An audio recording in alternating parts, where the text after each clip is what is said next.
Macafieja world. Next law है आपका Gay Lussac law.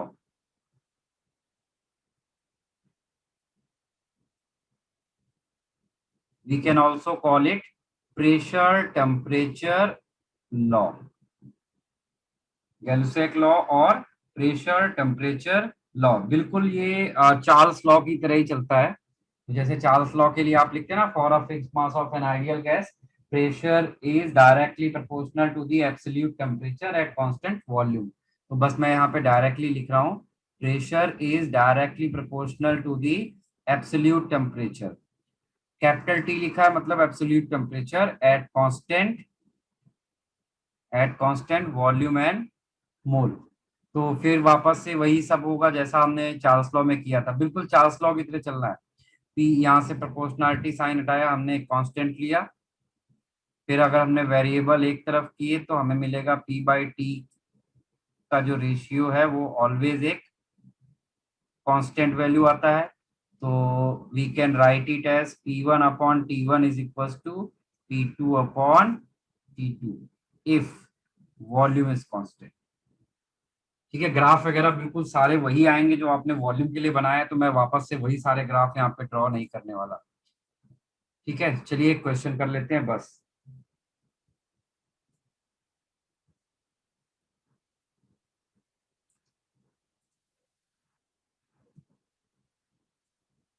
Solve this. Sir वो कॉपी करना है।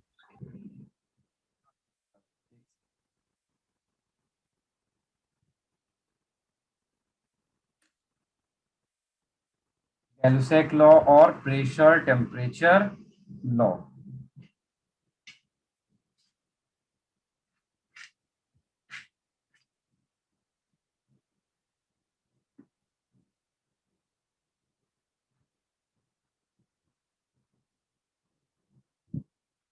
Done sir.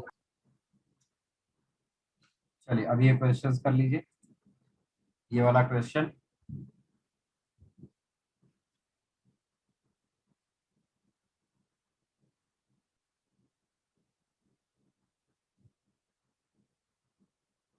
किसी का आंसर आया इसका?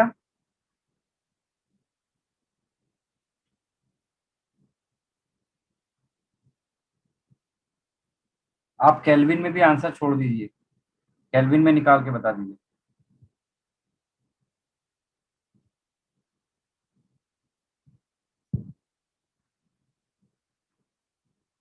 Pressure of gas contain in a close vessel is increase by 0.4%। अगर हम इनिशियली P1 को T ले लें, then P2 will be what? P2 will be जितना इनिशियली था उसमें हमने इनिशियल का 0.4% इंक्रीज कर दिया। तो ये आपका सिंप्लीफाई होके कितना आ जाएगा? 100.4 P/100 ऐसा आ जाएगा ये।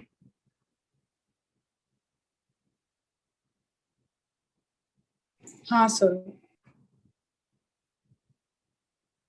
चलिए अभी T1 हमारा समथिंग हमने अज्यूम कर लिया T था, बाद में T2 कह रहा है कि वो 1 डिग्री सेल्सियस रेज किया गया है, T+1। तो अब हमें यहाँ पर T की वैल्यू निकालने को बोला गया है। तो बस आपको यहाँ पे क्या अप्लाई कर देना, P1 upon T1 equals to P2 upon T2 apply करिए और करके आंसर बताइए क्या आया किसी का। T का वैल्यू आपको निकालना है। T का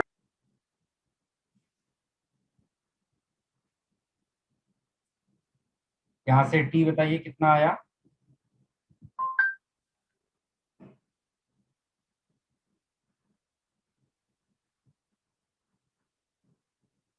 भी ये डिग्री सेल्सियस में नहीं आएगा बेटा, ये हमेशा केल्विन में आएगा। मतलब आपको हमेशा केल्विन में सॉल्व करना है। ये हमने T केल्विन लिया था, तो जो भी आपने लिया है वो ये केल्विन का आंसर होगा। ठीक है, कभी भी आप गैस लॉ में टेम्परेचर को डिग्री सेल्सियस में हम लोग यूज नहीं करते। सर टी की वैल्यू 68,250 केल्विन आ रहा है। कितना? 68,250। इतना बड़ा कैसे आएगा? इसका आंसर सीधे सीधे तुम्हारा इतना आना चाहिए था बस।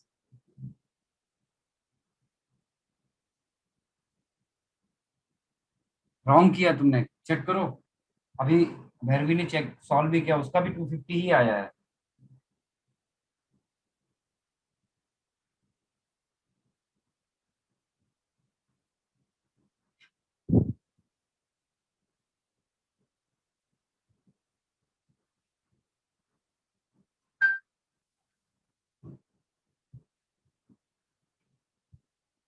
चलिए, आई थिंक हो गया।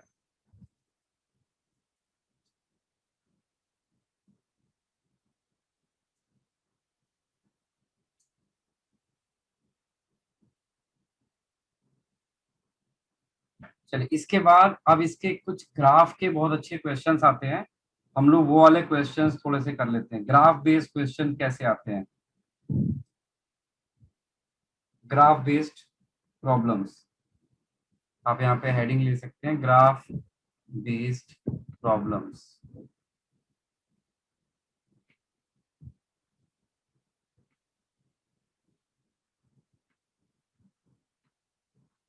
देखिए, एक यहाँ पे पहले ग्राफ बना लेते हैं। पहले बॉयल्स लॉ का एक ग्राफ लेते हैं।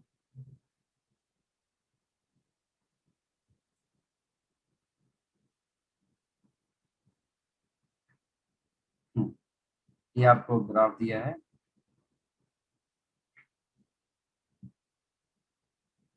हमारा एक ग्राफ है ऐसा, एक है ऐसा, ठीक है। ये दो अलग अलग ग्राफ बने, दोनों P वर्सेस V हैं। P वर्सेस V ग्राफ है ये सब।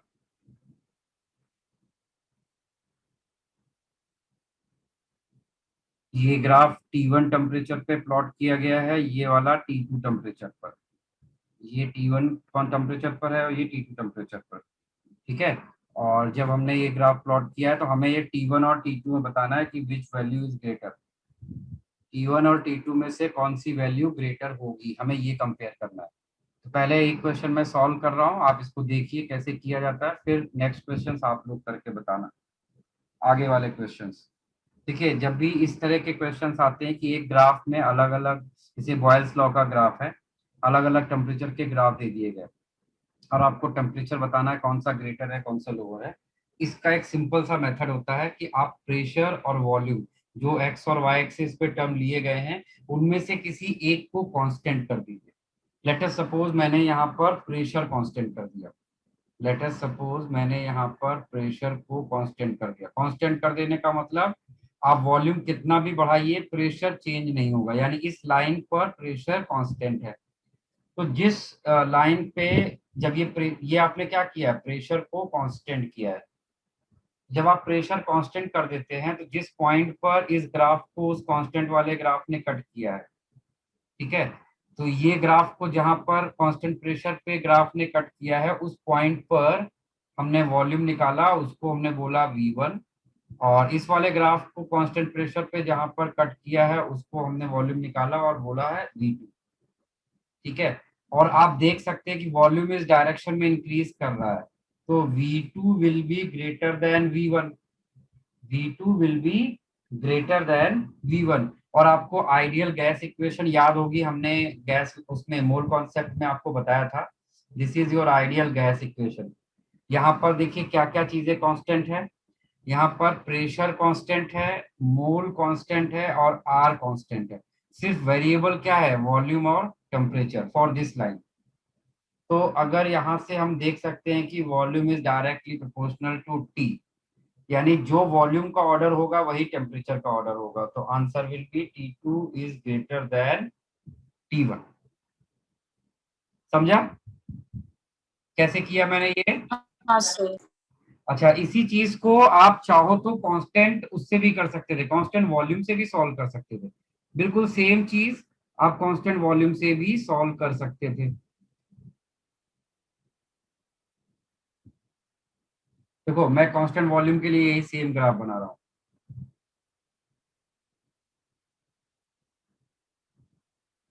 ठीक है, ये यहाँ पे प्रेशर है और इधर पे वॉल्यूम है।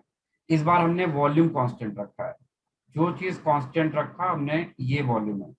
इस पूरी लाइन में आप देखिए प्रेशर ऊपर जा रहा है, इंक्रीज कर रहा है, लेकिन वॉल्यूम लेफ्ट राइट कहीं शिफ्ट नहीं हो रहा है, मतलब वॉल्यूम इज कांस्टेंट। तो जब ये आपका T1 का ग्राफ था और ये T2 का, ये T1 को जहां पर कट किया है वो पॉइंट पर आपने प्रेशर देखा P1 है, और यहाँ पे आपने प्रेशर देखा है कितना है, P2 है। ठीक है, और आप आसानी से देख के यहाँ पे बता सकते हैं कि P2 is greater than P1, क्योंकि प्रेशर इस डायरेक्शन में इंक्रीज कर रहा है और वॉल्यूम इस डायरेक्शन में इंक्रीज कर रहा है। फिर अगेन आप आएंगे PV is equal to NRT में, यहाँ पर क्या चीज कांस्टेंट है, वॉल्यूम कांस्टेंट है, मोल कांस्टेंट है और R कांस्टेंट है। कांस्टेंट को हटा दीजिए तो क्या बचा, P और T, और वो दोनों एक दूसरे के डायरेक्टली प्रोपोर्शनल है। मतलब जो प्रेशर का ऑर्डर है वही टेम्परेचर का भी ऑर्डर हो जाएगा। तो answer will be T2 is greater than T1। इस तरह से आप दोनों केस के आंसर फाइंड कर सकते हैं। आपको ये मेथड समझा जो मैंने एक्सप्लेन किया अभी आपको? हाँ सर। चलिए, अच्छा, इसी बॉयल्स लॉ में एक नया वेरिएशन करते हैं। एक ग्राफ बनाया हमने,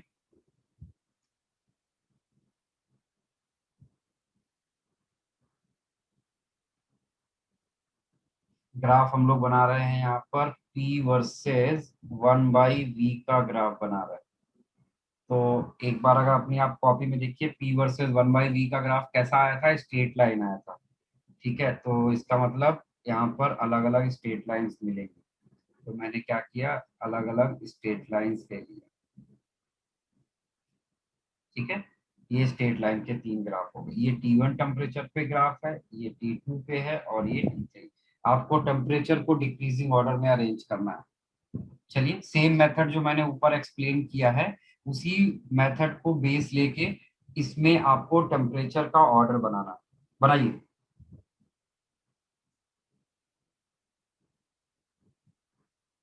आप किसी एक चीज को कांस्टेंट रख सकते हैं, इट्स योर चॉइस कि आप क्या कांस्टेंट रखना चाहोगे।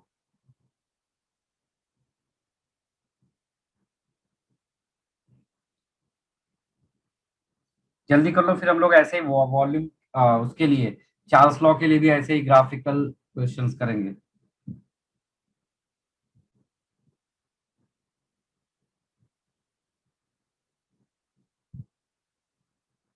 पारवी, तुमने मेथड सही लगाया बट आंसर, अच्छा, नहीं आंसर सही है तुम्हारा।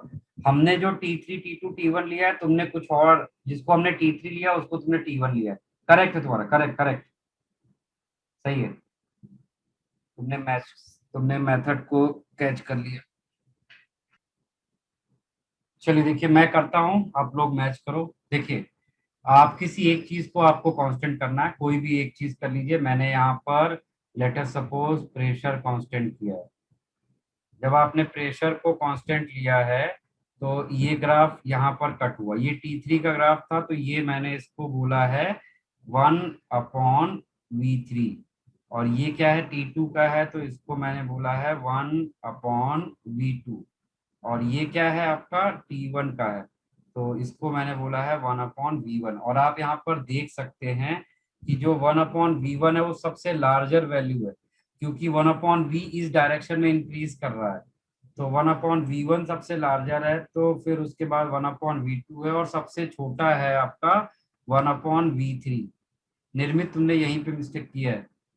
तो यहाँ से अगर 1/V1 सबसे बड़ा है तो V1 सबसे छोटा हो जाएगा, और V2 उससे बड़ा और V3 इससे बड़ा हो जाएगा। ठीक है, और आपको पता है कि volume is directly proportional to temperature if pressure is constant, Charles law आपने पढ़ रखा है। तो जो यहाँ पर वॉल्यूम का ऑर्डर आएगा वही टेम्परेचर का भी ऑर्डर आएगा। ये आंसर है। जिसको नहीं समझा हो फिर से बताओ, मैं फिर से एक्सप्लेन करूं। तो फिर से कर दो।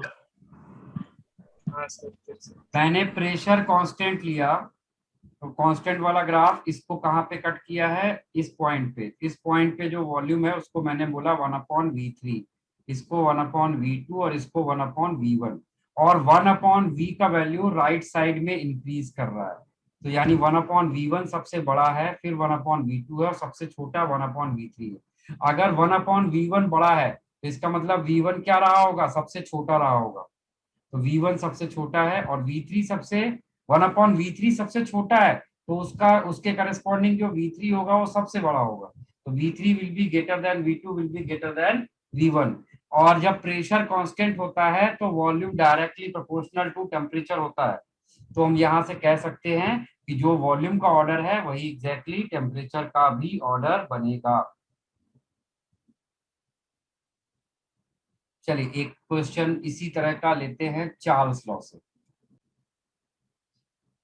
यहाँ पर मैंने लिया है वॉल्यूम v इस डायरेक्शन में इंक्रीज हो रहा है और टेम्परेचर T इस डायरेक्शन में इंक्रीज हो रहा है, ठीक है। और मैंने यहाँ पर, हमें पता है कि ग्राफ स्ट्रेट लाइन होगा, तो मैंने यहाँ पर 3 ग्राफ्स बनाए, 1 2 3, ठीक है। और ये मेरा P1 टेम्परेचर पे ग्राफ है, P1 प्रेशर पर, ये P2 प्रेशर पे है और ये P3 प्रेशर पे है। आपको P1 P2 और P3 का ऑर्डर बनाना है। चलिए बनाइए, P1 P2 और P3 का आपको ऑर्डर बनाना है। भैरवी तुम्हारा करेक्ट है, बिल्कुल सही, गुड। बाकी लोग भी फटाफट आंसर भेजिए, इस वाले क्वेश्चन का सबका आंसर आना ही चाहिए। वैष्णवी तुमने गलत कर दिया, चेक करो आप अपना, आपका रॉन्ग हो गया है।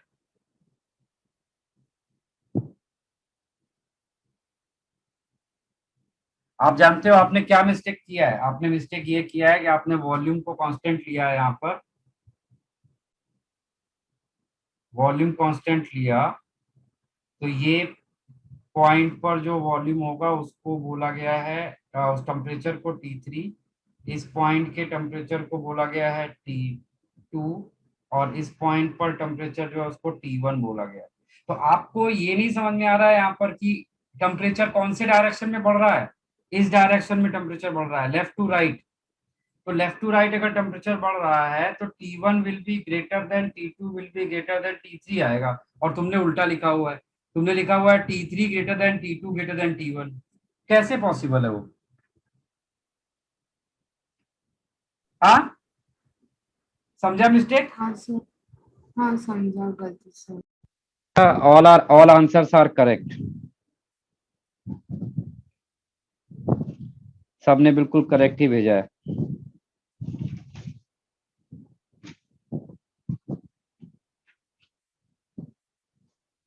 चलिए आगे बढ़ते हैं।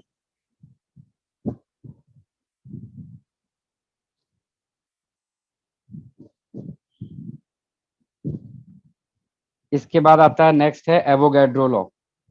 नेक्स्ट है आपका Avogadro law.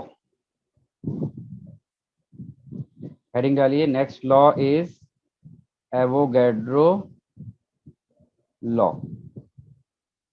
This law is nothing but, आपने जो मोल कॉन्सेप्ट में पढ़ा था ये वही है।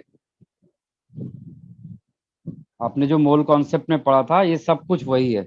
तो एवोगैड्रो लॉ में आपको पता है कि आपको बताया था एवोगैड्रो ने, जो कुछ भी एवोगैड्रो ने बताया था वो सब हम यहाँ पर यूज करेंगे कि 1 मोल में नंबर ऑफ पार्टिकल्स कितने होते हैं।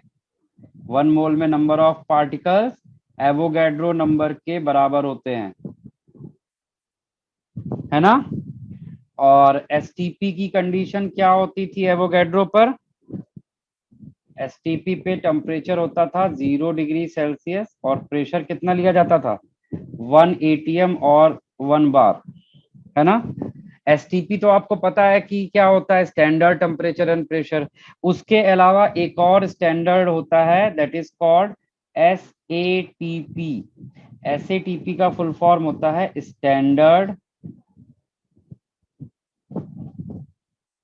Absolute temperature and pressure.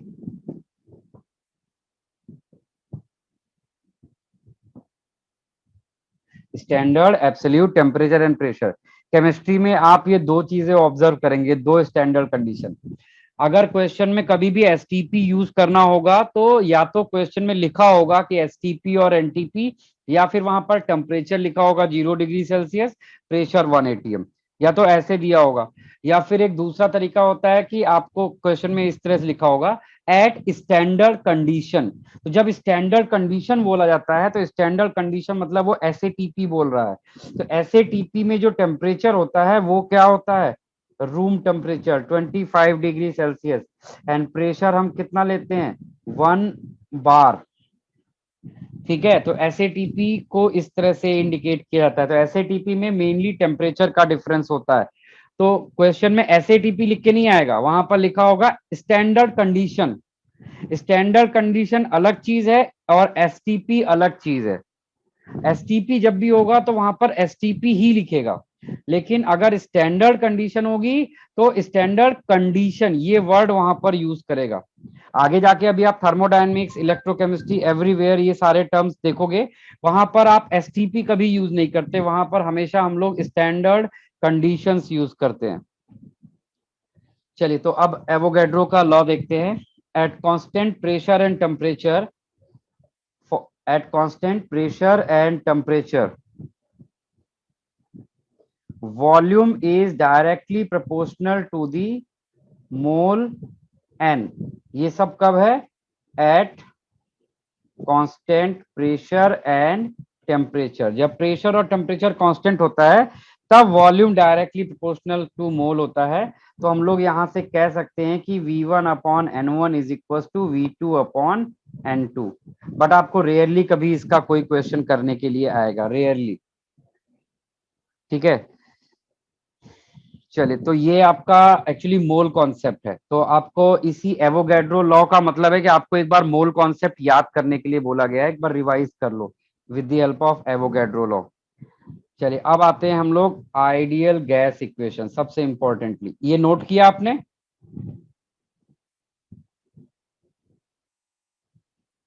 आपने नोट किया हाँ ये? सर। ठीक है, इसके बाद हेडिंग डालिए, नेक्स्ट है ideal gas equation. This is the most important part of this chapter, ideal gas equation. Ideal gas equation, actually ये आइडियल गैस इक्वेशन आपका बॉयल्स लॉ, चार्ल्स लॉ और एवोगैड्रो लॉ का कॉम्बिनेशन होता है। तो अगर आपको याद हो, एक बार हम लोग सारे लॉ यहाँ पर फिर से लिख लेते हैं। बॉयल्स लॉ क्या होता था, pressure is inversely proportional to volume at constant temperature. दूसरा हम यूज करते थे चार्ल्स लॉ। चार्ल्स लॉ क्या होता है, volume is directly proportional to the absolute temperature at constant pressure. तीसरा हम यूज करते हैं एवोगैड्रो लॉ। एवोगैड्रो लॉ क्या कहता है, volume is directly proportional to mole at constant pressure and temperature. अगर हम इन तीनों लॉ को कंबाइन कर लेते हैं तो हमें यहाँ पर दिखेगा कि pressure volume is directly proportional to the N T. फिर हम यहाँ से प्रोपोर्शनलिटी साइन लाते हैं तो हम एक यूनिवर्सल कांस्टेंट लगाते हैं कैपिटल आर, और हमारे पास जो हमें फाइनल इक्वेशन मिलती है, this is our ideal gas equation. Here R is what, here R is universal gas constant.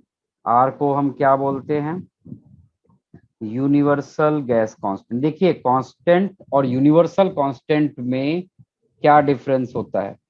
Constant जो होता है वो एक चीज के लिए कांस्टेंट है लेकिन दूसरी चीज के लिए कांस्टेंट नहीं होगा, लेकिन जो यूनिवर्सल कांस्टेंट होता है वो सबके लिए कांस्टेंट है। ठीक है,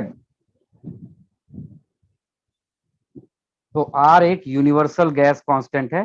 तो what is the significance of this R, what is the significance of R, significance of R, ये आर एक्चुअली क्या डिनोट करता है, सिग्निफिकेंस ऑफ आर। तो आप इसको देखेंगे कि ये आर हमें क्या बताता है। अगर आप आर का वैल्यू निकालेंगे आइडियल गैस इक्वेशन से तो it will be PV upon NT. Pressure और वॉल्यूम के प्रोडक्ट को थर्मोडायनेमिक्स में बोला जाता है वर्क डन। ठीक है, प्रेशर और वॉल्यूम का जो प्रोडक्ट होता है इसको बोलते हैं mechanical work done divide by mole into temperature. ठीक है, तो वर्क डन क्या है, एक एनर्जी का टर्म है, वर्क एक एनर्जी का टर्म है। ठीक है, तो अब हम लोग इसी चीज का यूज करके इसकी यूनिट्स बनाएंगे। Unit of R, unit of R, तो आर की वैल्यूज और यूनिट दोनों ही ध्यान रखिएगा। आर की एक वैल्यू होती है 0.0821 लीटर एटमॉस्फेयर, यानी प्रेशर को हमने एटीएम में, वॉल्यूम को लीटर में रखा, पर मोल केल्विन। ठीक है, एक तो ये आपकी यूनिट होती है। दूसरी इसकी यूनिट है, इसकी दूसरी वैल्यू है 8.31। बस यहाँ पे लीटर एटमॉस्फेयर की जगह पर हम क्या यूज कर रहे हैं, जूल पर मोल केल्विन, या फिर हम एनर्जी को कैलोरी में भी रिप्रेजेंट कर सकते हैं, तो 1.98 calorie per mole kelvin. These are the values of R. इनको कब कब कहां पर यूज करना है ये आपको जानना पड़ेगा। जब आप प्रेशर को एटीएम में, वॉल्यूम को लीटर में रखते हैं तो आप ये वैल्यू यूज करते हैं। तो जब अब भी हम लोग आइडियल गैस के क्वेश्चन करेंगे तो हमेशा हम लोग यही वाली वैल्यूज यूज करेंगे। दूसरा है आपका, जब आपके पास, जब आप रियल गैस में कैलकुलेशन करेंगे, काइनेटिक एनर्जी यूज करेंगे, kinetic theory of gases use करेंगे, तो वहां पर हम एनर्जी को जूल में रिप्रेजेंट करते हैं, तो वहां पर आर का आप ये वाला वैल्यू रखेंगे। और जब थर्मोडायनेमिक्स में जाएंगे तो वहां पर हम लोग हीट को या एनर्जी को कैलोरी में मेजर करते हैं, तो वहां पर आप आर की ये वाली वैल्यू यूज करेंगे। तो ये तीनों वैल्यू एक्चुअली इक्वल हैं, सिर्फ ये यूनिट का डिफरेंस है ना, इसी की वजह से ये वैल्यू का डिफरेंस है। अगर आप लीटर एटमॉस्फेयर को जूल में कन्वर्ट करेंगे तो ये वैल्यू इसमें मॉडिफाई हो जाती है। ठीक है, अच्छा, अब एक यहाँ पर एक छोटी सी ट्रिक, जब आप ऑब्जेक्टिव क्वेश्चन करते हैं तो आपको कैलकुलेशन बहुत फास्ट करना होता है और वहां पर टाइम सेव करना होता है। ठीक है, तो सम टाइम क्या होता है कि 0.0821 रख के सॉल्व करने में टाइम लग जाता है। तो इसका एक ऑब्जेक्टिव अप्रोच है कि हम 0.0821 को 1/12 लिख देते हैं, तो इससे हमें सॉल्व करने में आसान हो जाता है। बट ध्यान रखिएगा, अगर आपने 1/12 लिया है तो कभी भी आपको एग्जैक्ट आंसर नहीं मिलता। आप अपने एग्जैक्ट आंसर के नियर बाई पहुंच जाते हैं, लेकिन एग्जैक्ट आंसर आपको नहीं मिलेगा। ठीक है, ऐसे ही 8.31 को हम राउंड ऑफ करके लिख सकते हैं 25/3। ऑब्जेक्टिव क्वेश्चन करने में हेल्पफुल हो जाता है। और 1.98 को हम 2 लिख सकते हैं। तो 1.98 तो आप समझ रहे हैं कि राउंड ऑफ करके 2 तो काफी आसानी से आप उसको एक्सेप्ट कर सकते हैं, लेकिन जो ऊपर 1/12 और 25/3 है, इनको थोड़ा सा केयरफुली यूज करना है। चलिए, ये पूरा आइडियल गैस इक्वेशन और ये सिग्निफिकेंस ऑफ आर फेयर कर लीजिए जल्दी से। चलिए, इसके बाद हमारे पास नेक्स्ट आता है, लिखिए, alternate forms of ideal gas equation.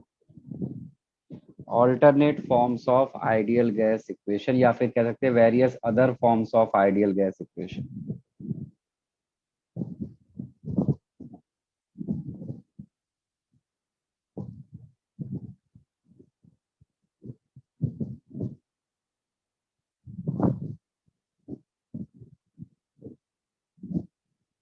First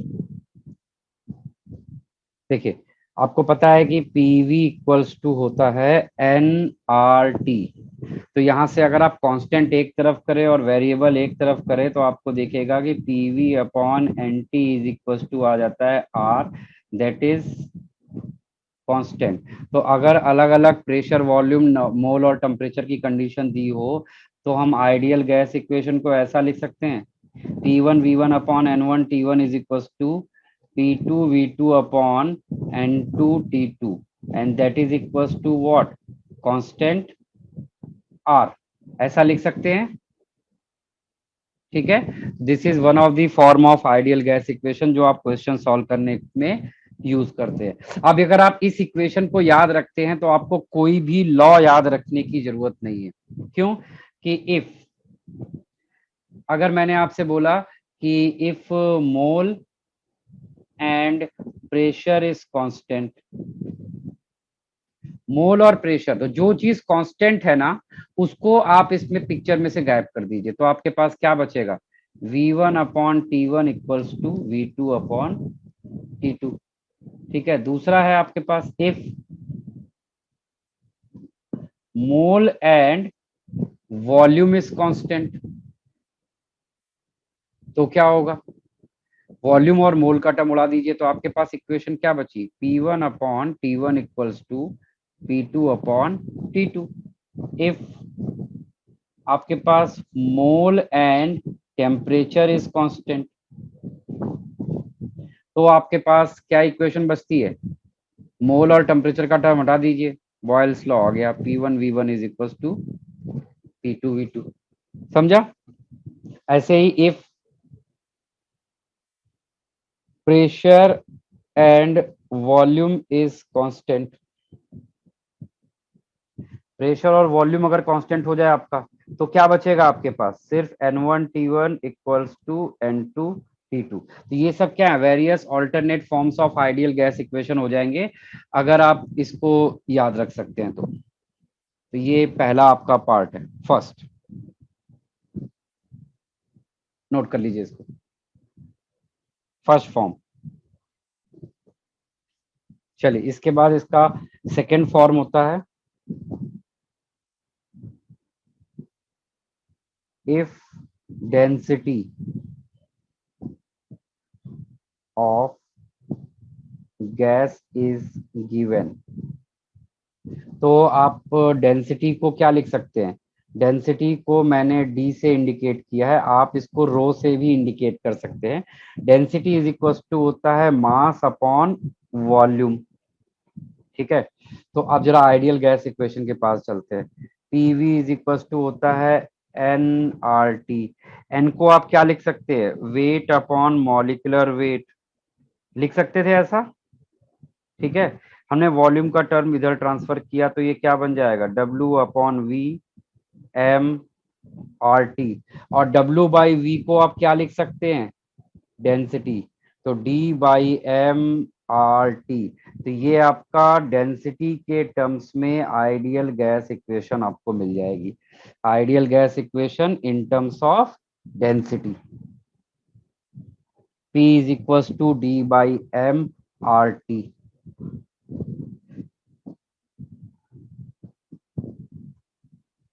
ये आपका ideal gas equation in terms of density हो जाती है। थर्ड आ जाइए, पहले ये नोट कर लो फिर थर्ड करते हैं। देखिए, थर्ड फॉर्म के लिए क्या किया हमने, एक दो अलग अलग कंटेनर लिए, दो अलग अलग कंटेनर, इसमें हमने गैस फिल किया है। उस गैस का यहाँ पर प्रेशर P1 है, वॉल्यूम V1 है और मोल N1 है, और टेम्परेचर हमने T1 रखा। फिर हमने इस दूसरे कंटेनर में एक डिफरेंट गैस फिल की, उसका मोल N2 है, उस गैस का प्रेशर कुछ P2 है और उसका वॉल्यूम V2 है, और टेम्परेचर उसको अलग रखा गया T2। और फिर इन दोनों कंटेनर्स को एक मासलेस ट्यूब से कनेक्ट किया गया। इन दोनों को एक मासलेस ट्यूब से कनेक्ट किया गया। तो जब मासलेस ट्यूब से कनेक्ट करेंगे तो गैस एक साइड से दूसरे साइड की तरफ ट्रांसफर होने लगेगी। मोस्टली गैस हाई टेम्परेचर से लोअर टेम्परेचर की तरफ चली जाती है। ठीक है, तो इस टाइप की चीज हो सकती है। तो यहाँ पर क्या होगा, जब इनको मासलेस ट्यूब से कनेक्ट कर दिया तो आपको फाइंड करना है what will be the final pressure, volume and mole. ठीक है, तो हम यहाँ पर क्या यूज करेंगे? Mole conservation. What we are going to use here? Mole conservation. हमें पता है कि जो mole before mixing is equal to होता है मोल आफ्टर मिक्सिंग।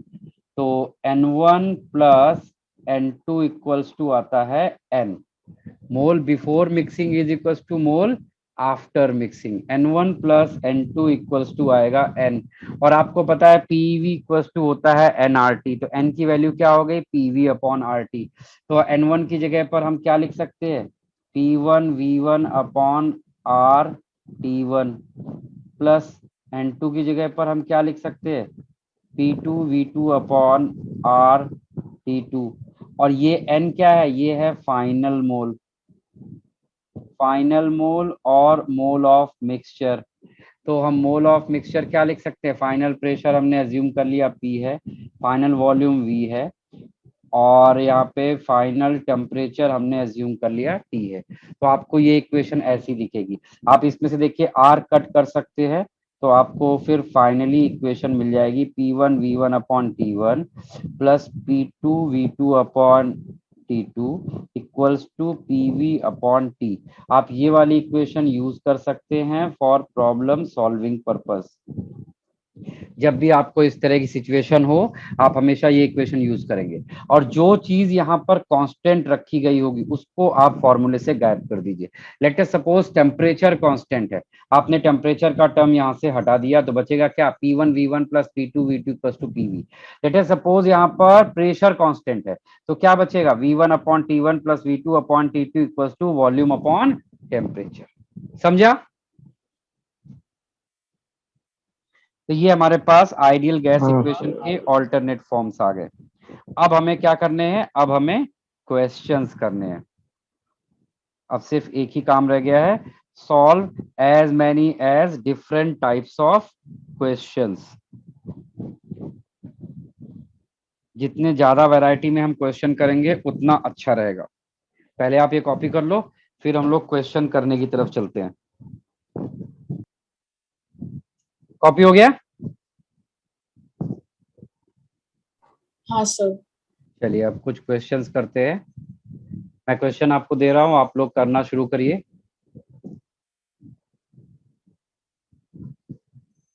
बहुत इजी क्वेश्चन है, बस फॉर्मूला आपको यूज करना है सही से। A gas occupies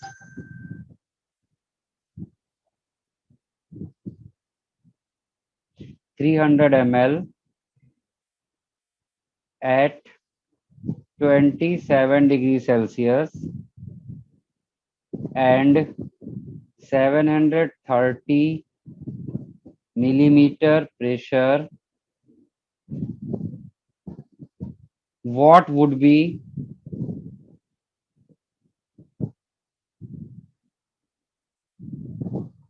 its volume at STP? चलिए सॉल्व करिए। फर्स्ट क्वेश्चन है आपके लिए ये।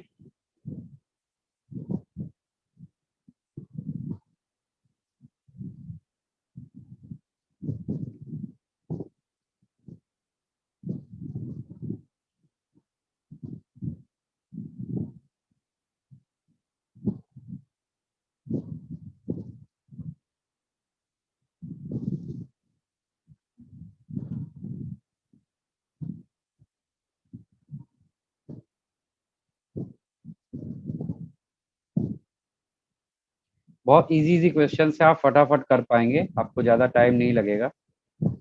बस आपको ये जज करना है कि फॉर्मूला क्या लगाना है और क्या चीज कांस्टेंट दिया है।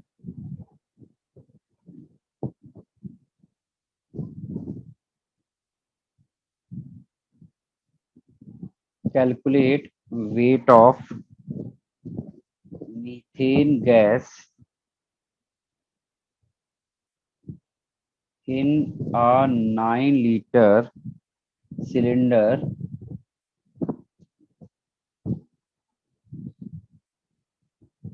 at 16 atm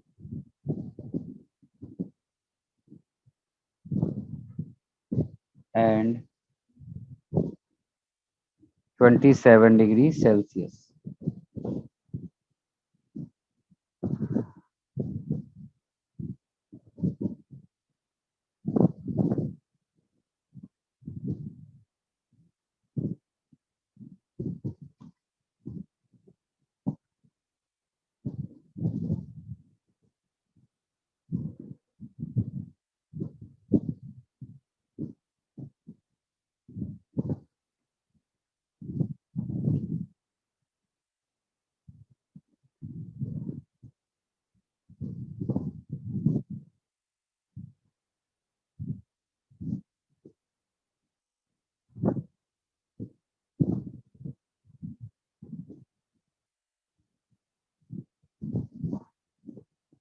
sir Yes.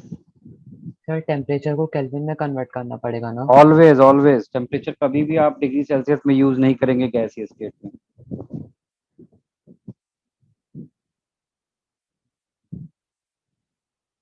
Ideal gas equation में प्रेशर एटीएम में, वॉल्यूम लीटर में और टेम्परेचर केल्विन में रिप्रेजेंट किया गया है।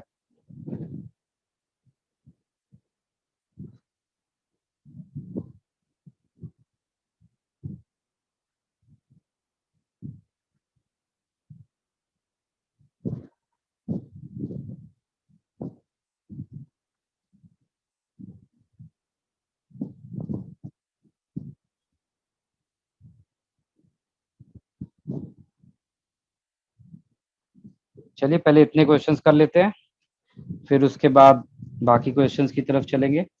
पहले ये 3 क्वेश्चन आप फिनिश कर लो, इसका सॉल्व हो जाए वो मुझे आंसर की शेयर।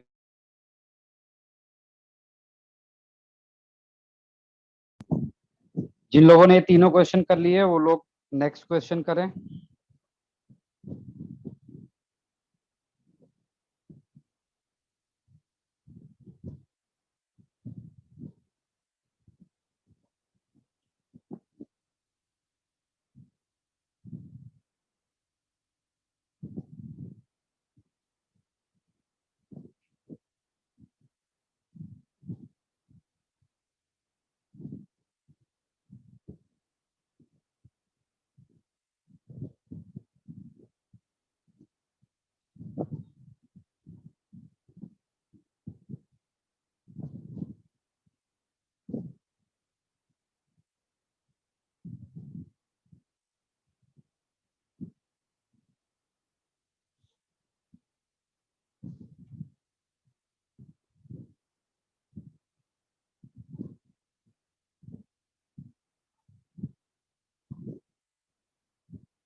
चलिए जिनका वो फर्स्ट 3 क्वेश्चन हो गया वो लोग ये 4th और 5th क्वेश्चन करिए।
इस वाले का आंसर आया किसी का, इन दोनों का?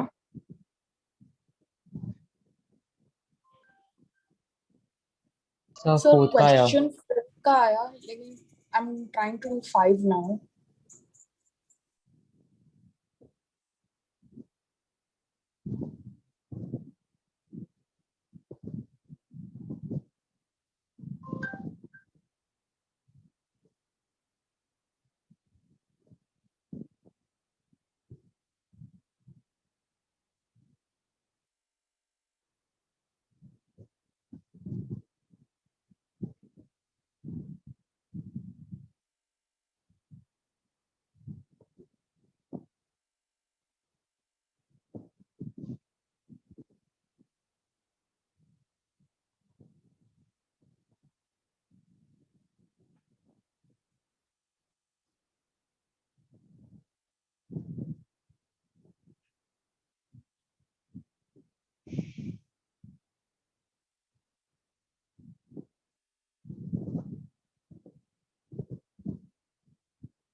आंसर्स मैंने दे दिए हैं, आप आंसर एक बार मैच कर लो। भैरवी तुम्हारे ऑल करेक्ट है, गुड।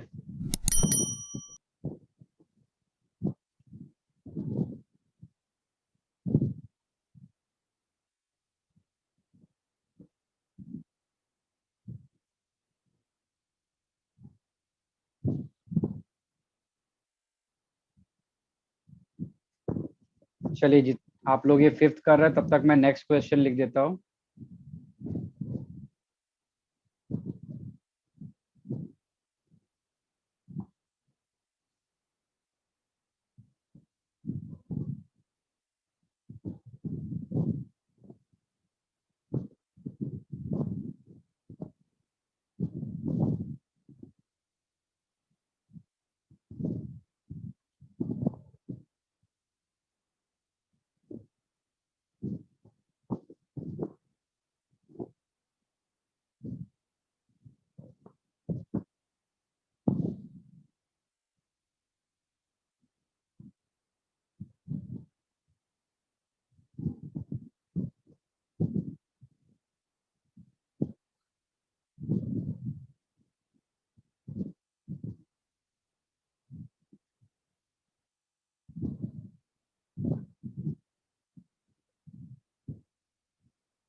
Solve this one.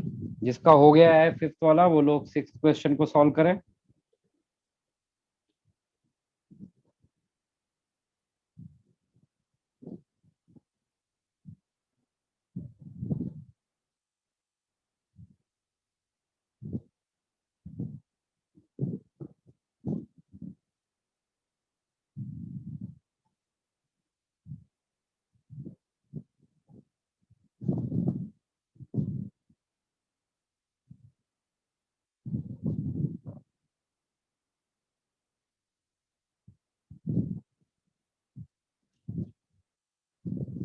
जल्दी जल्दी करिए, क्योंकि मुझे बहुत सारे क्वेश्चंस कराने हैं, तो आप लोग इतना स्लो स्लो करोगे तो क्वेश्चंस नहीं हो पाएंगे।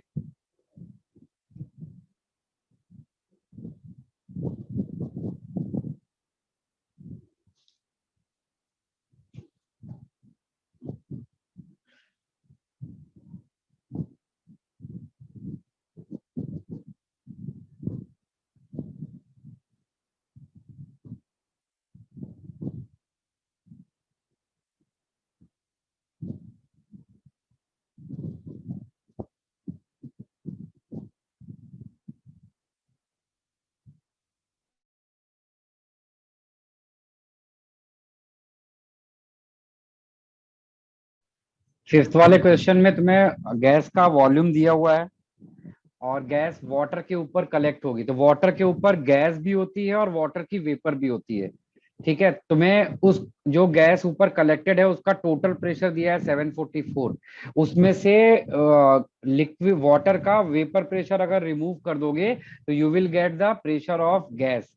तो तुम्हें गैस का प्रेशर मिल गया, गैस का टेम्परेचर दिया हुआ है, PV is equal to NRT लगाओ और वहां से मोल निकाल लो, फिर mole is equal to weight by molecular weight करके वहां से आप मॉलिक्यूलर वेट निकाल सकते हैं।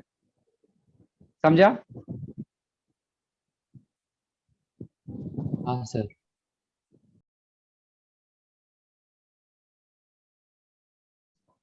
भैरवी, आपने जो फाइंड किया है that is pressure of gas only.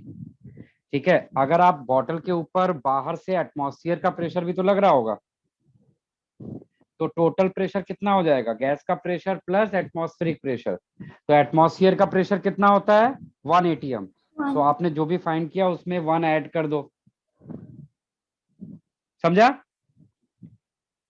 हाँ सर।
जिसका 6 हो गया है वो लोग 7th क्वेश्चन करो।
सर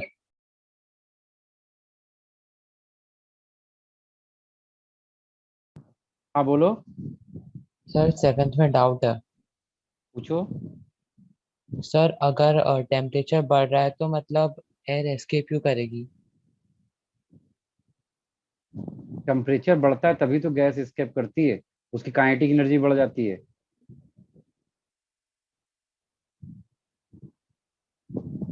जब टेम्परेचर कम करते हैं तो काइनेटिक एनर्जी कम हो जाती है, गैस सेटल हो जाती है।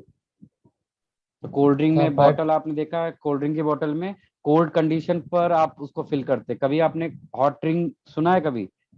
क्यों हॉट ड्रिंक नहीं होता? क्योंकि उसमें हॉट यानी टेम्परेचर जब आपका हाई रहेगा तब आप गैस को स्टोर नहीं कर सकते, क्योंकि वो स्केप करने की टेंडेंसी रखता है, उस टाइम पे ब्लास्ट कर जाएगी वो। सर बट मेरा आंसर नेगेटिव में आ रहा है। आंसर निगेटिव कैसे आएगा? नहीं नहीं, तुमने क्या लिया है उसमें? V1 कितना लिया है, V2 कितना लिया है वो बताओ। V1 1 लीटर लिया और V2 करेक्ट है। 1 - x। 1 - x क्यों लिया है तुमने? तुमने one sir minus x x लिया है, इसीलिए तुम्हें निगेटिव आ रहा है ना। Sir but x is the volume of air which escapes. तो तुमने जो ये वॉल्यूम निकाला है, ये 1 - x निकाला हुआ है। तुमको सीधे सीधे क्या निकालना चाहिए था कि after 37 degree Celsius temperature what will be the final volume. ठीक है, वो फाइनल वॉल्यूम निकाल लोगे, फिर तुम्हारे पास टोटल वॉल्यूम में से वो फाइनल वॉल्यूम माइनस कर दोगे, तुम्हें पता चल जाए कितना एस्केप कर गया। उसको तुम V2 ले लो, सीधे सीधे सीधे V2 रखो।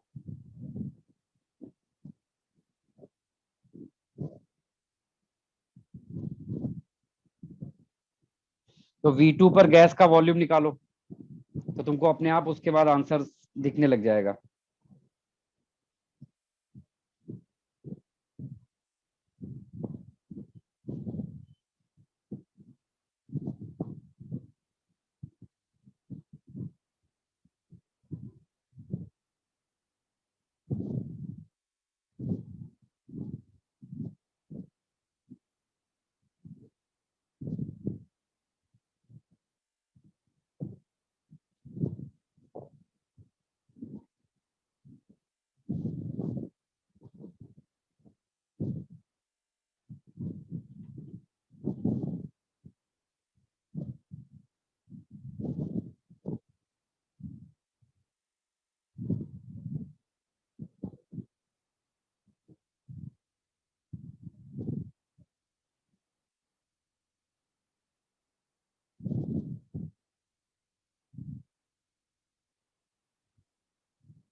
ट्राई करो, नहीं आएगा तो बताना, फिर मैं करके दिखाऊंगा।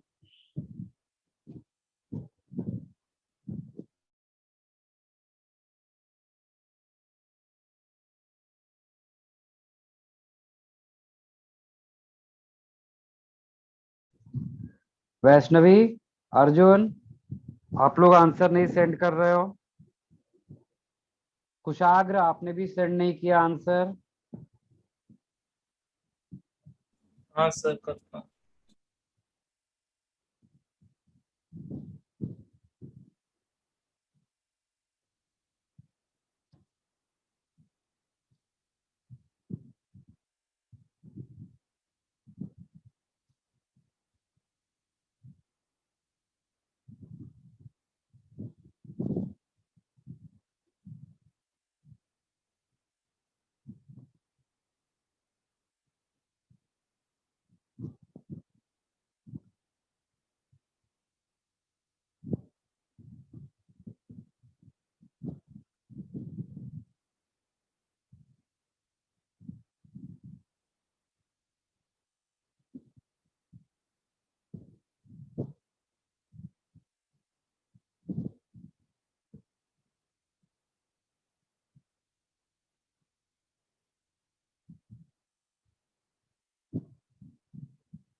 क्वेश्चन नंबर 8 में आप लोगों ने एक चीज इग्नोर कर दिया है। क्वेश्चन में उसने बोला है कि वॉल्यूम इज कांस्टेंट और आपने वॉल्यूम से ही सॉल्व कर दिया है।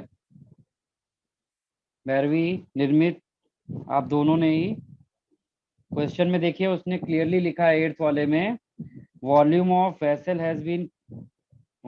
Vessel is constant. अगर वॉल्यूम ऑफ वेसल कांस्टेंट है तो गैस का वॉल्यूम कुछ नहीं होता, गैस जिस कंटेनर में रखा जाता है उसी का ही वॉल्यूम वो ऑक्यूपाई कर लेता है। तो यहाँ पर क्या वेरिएबल है, यहाँ पर प्रेशर कांस्टेंट है क्योंकि ओपन कंटेनर है, एटमॉस्फेरिक प्रेशर कांस्टेंट। वॉल्यूम का कंटेनर उसने कांस्टेंट बोल दिया है, तो हमारे पास वेरिएबल क्या आ गया है, मोल एंड टेम्परेचर। तो हम लोग यहाँ पर क्या यूज करेंगे, N1T1 is equal to N2T2। समझा? हम लोग यहाँ पर क्या चीज बेटा, N1T1 यूज कैसे करेंगे? क्योंकि वॉल्यूम और प्रेशर अगर कांस्टेंट होता है तो आइडियल गैस इक्वेशन आपको याद हो, वहां पर अगर P और V कांस्टेंट हो जाएगा तो क्या बचेगा, N और T। तो आपके पास बचेगा N1T1 is equal to N2T2। तो एक एक क्वेश्चन आप कर लो। यहाँ पर फर्स्ट वाले को अगर आप देखो, the temperature at which vessel was heated, यहाँ पर हमसे ये वाला सॉल्व करने को बोला गया है।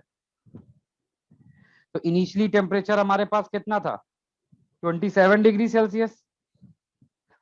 T1 हमने ले लिया है 27, मतलब उसको केल्विन में कन्वर्ट करोगे तो वो 300 हो जाएगा। ठीक है, और दूसरा हमारे पास इनिशियली मोल हमने एज्यूम कर लिया N है। फिर वो पूछ रहा है कि किस टेम्परेचर पर हीट किया जाए कि उसमें से 3/5 ऑफ द एयर क्या हो जाए, एस्केप हो जाए।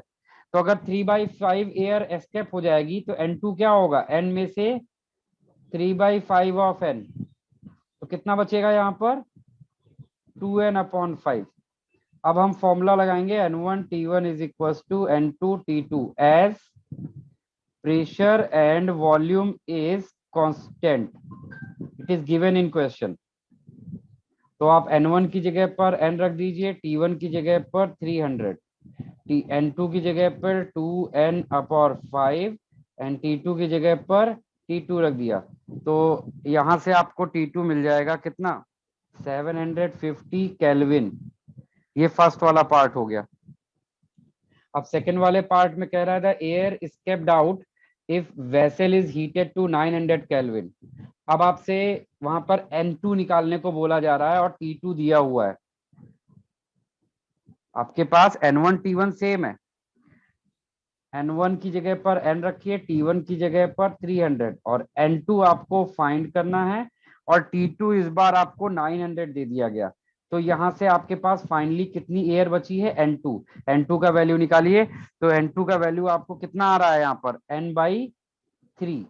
N2 की वैल्यू अगर आपको N/3 आ गई है तो आप यहां से क्या कैलकुलेट कर सकते हैं, number of moles escaped, mole escaped.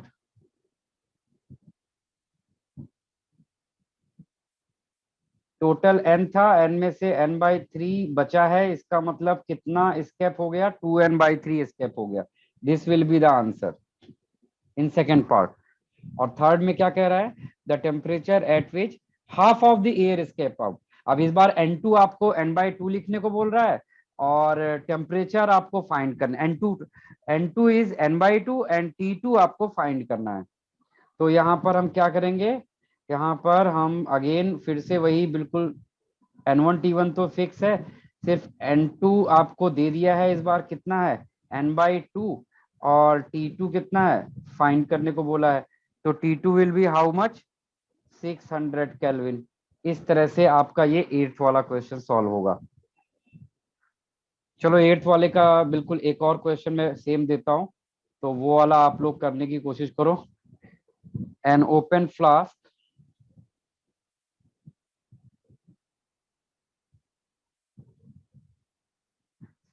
contains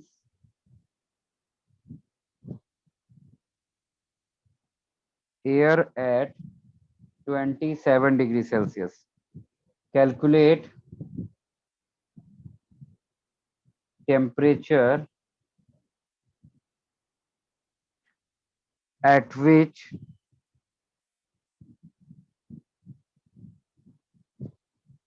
it should be heated. It should be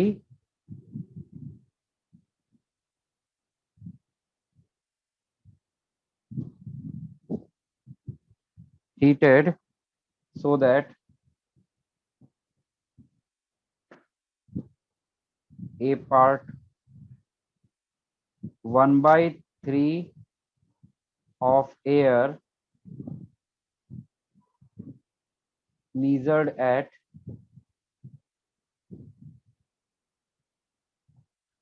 27 degrees Celsius escapes out. B part 1/3 of air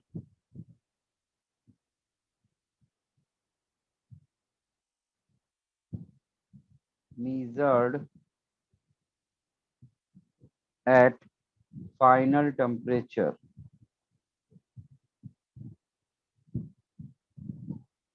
escapes out.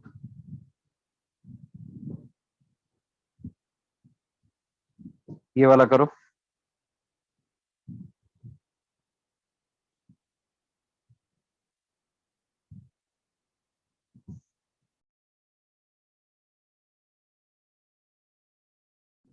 क्या आंसर आया इसका, पहले वाले का और दूसरे वाले का? 450 केल्विन। ठीक है, वो तो सही है, 450 तो करेक्ट है। और दूसरे वाले का 675 केल्विन। नहीं, दूसरा वाला गलत हो गया। ये 450 तो ठीक है,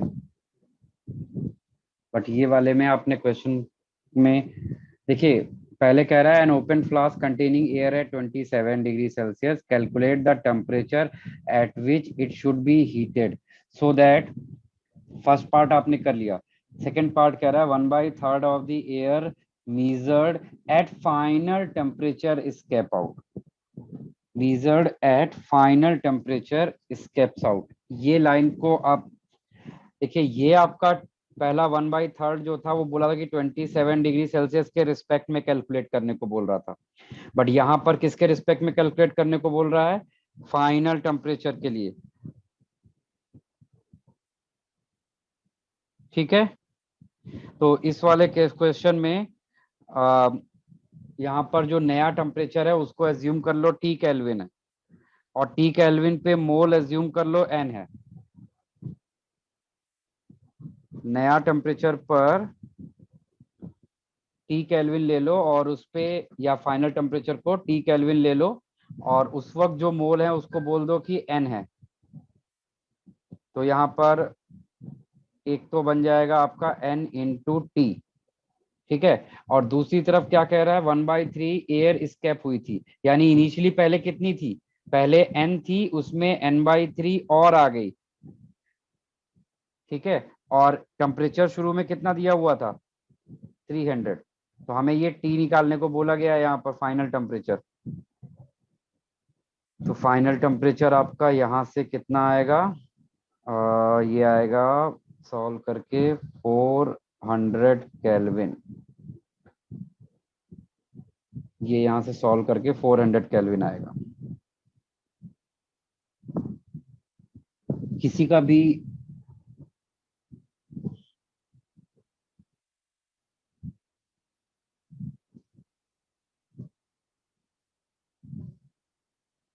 बट वो ऐड क्यों हुआ? क्योंकि ये क्या है, ये फाइनल टेम्परेचर है, और फाइनल टेम्परेचर पे, ये फाइनल टेम्परेचर जिसको हमें फाइंड करना था यहाँ पे। ठीक है, अभी ये क्या है, जब इनिशियली समझो कि तुम्हारे पास कुछ जितना भी एयर रहा होगा इनिशियली, उसमें से कह रहा है कि 1/3 स्केप कर गई है। तो यहाँ पर एज्यूम किया है कि टाइम जब टेम्परेचर T था उस वक्त मोल N है। ठीक है, तो ये मोल N कब आया था? जब यहाँ पर N/3 था। या तो यहाँ पर N/3 लो या यहाँ पर आप 2N/3 ले लो, एक ही बात आएगी।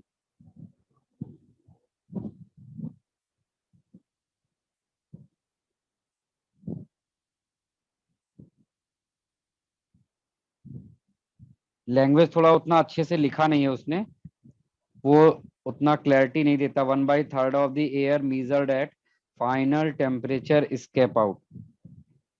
तो मैं टेम्परेचर ही बनानी है। The calculate the temperature at which it should be heated so that 1/3 of the air measured at final temperature escapes out। तो 1/3 ऑफ द एयर वहां पे escape हुई थी, तो इनिशियली जितनी भी थी उसमें n/3 ऐड कर देंगे तो हमें इनिशियल मोल मिल जाएगा। तो इनिशियली n थी तो n में n/3 ऐड किया तो इनिशियल मोल हमें इतना मिला, और इनिशियली टेम्परेचर 27 डिग्री सेल्सियस था। बाद में फाइनल मोल हमने n एज्यूम किया हुआ है, क्योंकि वो n/3 जब स्केप करेगा तो n ही बचेगा यहाँ पर। ये हमने बस इसी n/3 के रिस्पेक्ट में यहाँ पर लिखा है ये कि n/3 जब आप स्केप करा दोगे तो यहाँ पर n बचना चाहिए, और फाइनल टेम्परेचर T है बस।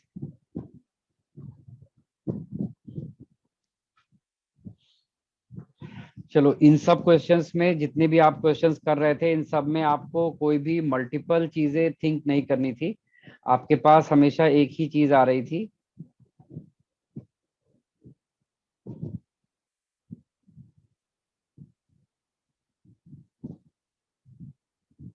अब जो आप क्वेश्चन में देने जा रहा हूं उसमें आपको एक साथ कई चीजों के बारे में थिंक करना होगा।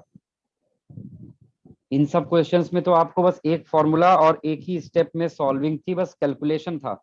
अब जो क्वेश्चन आपको मैं दे रहा हूं वो क्वेश्चन में आपको एक साथ कई चीजें दिमाग में रखनी पड़ेंगी और कंक्लूजन्स भी रखने पड़ेंगे। तो क्वेश्चन को समझना यहाँ पर बहुत मैटर करेगा। तो ये वाले क्वेश्चन को आप अच्छे से समझने की कोशिश करना, पहले जल्दी नहीं करना, जल्दीबाजी से ये क्वेश्चन गलत होगा। 2 flask of equal volume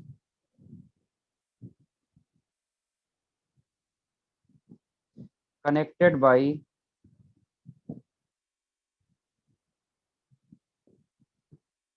a narrow tube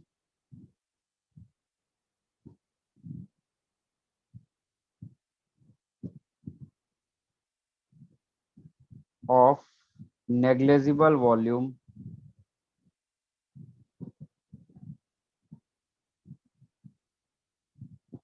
are at 27 degrees Celsius and contain 0.70 mole of hydrogen gas at 0.5 atm.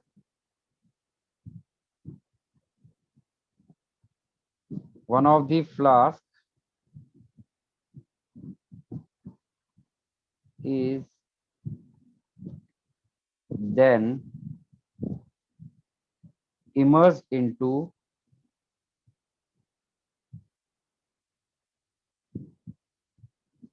a bathtub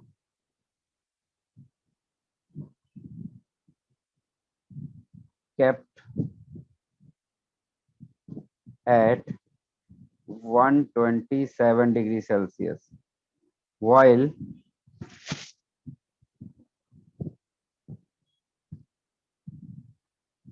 other remains at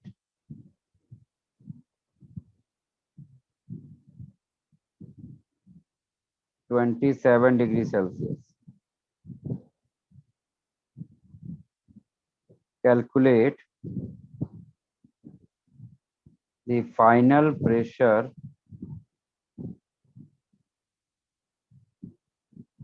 and number of moles of hydrogen in each flask. In each flask. Question ध्यान से पढ़िए, है बहुत आसान सा, लेकिन एक बार अगर आपने इसको जल्दी जल्दी में किया तो आप यहाँ पर मिस्टेक कर जाओगे। ठीक है, सबसे पहले इसका एक डायग्राम प्रिपेयर कर लो, इनिशियल कंडीशन, फिर बाद में फाइनल कंडीशन पे जाएंगे। यहाँ पर बोला गया था कि फ्लास्क है, 2 flask of equal volume connected by a narrow tube of negligible volume are at 27 degree Celsius. ठीक है, और उसमें टोटल हाइड्रोजन का वॉल्यूम है 0.7 मोल है उनका अमाउंट, और 0.5 एटीएम का प्रेशर। ये सब इनिशियल कंडीशन पे गिवन है। फिर बाद में क्या किया गया कि एक फ्लास्क को 127 डिग्री सेल्सियस के बाथ टब में डाल दिया गया और दूसरे को 27 पे ही रखा गया। ठीक है, तो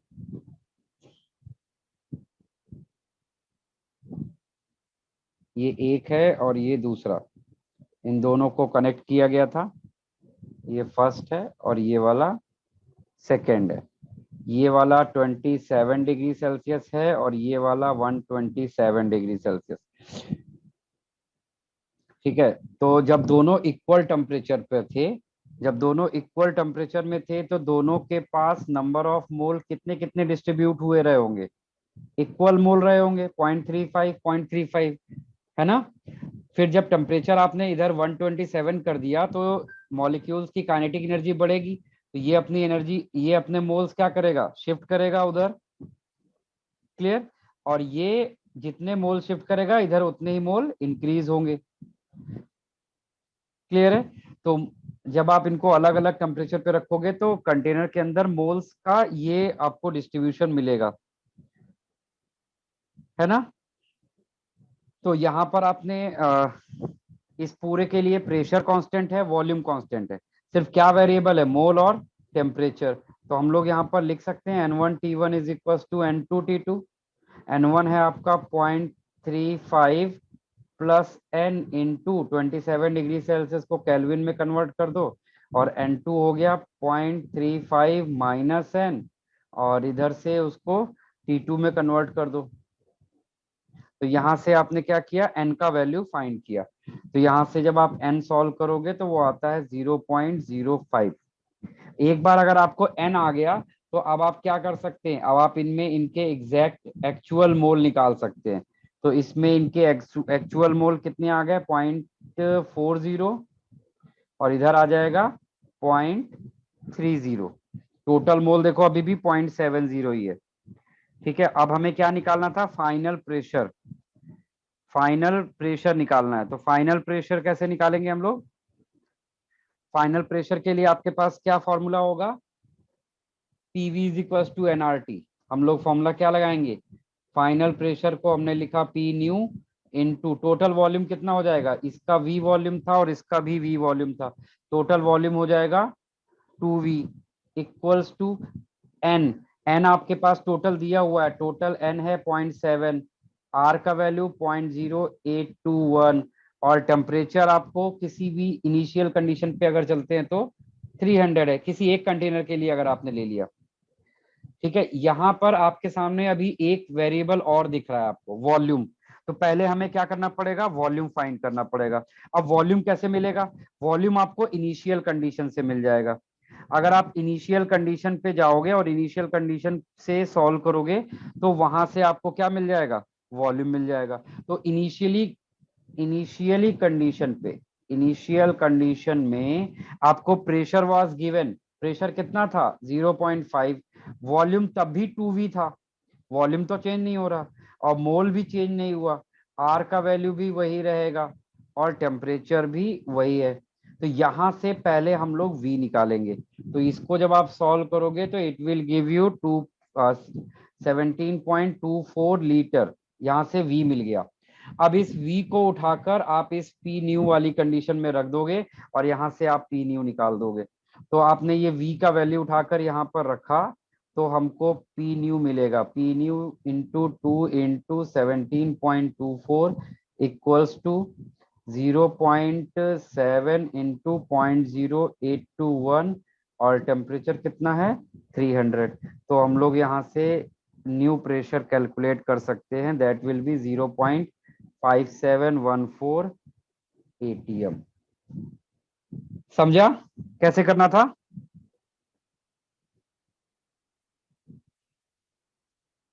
बोलिए, क्लियर सभी सर को। आपने वो, सर आपने फर्स्ट पार्ट में वो प्रेशर को कांस्टेंट क्यों लिया।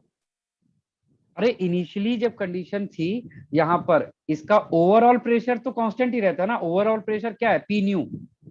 अगर आपको ये समझने में दिक्कत है कि प्रेशर कांस्टेंट नहीं समझ में आ रहा है, तो एक बार आप इसके लिए इक्वेशन लिखो, एक बार इसके लिए इक्वेशन लिखो, दोनों को डिवाइड कर दो तो भी यही मिलेगा।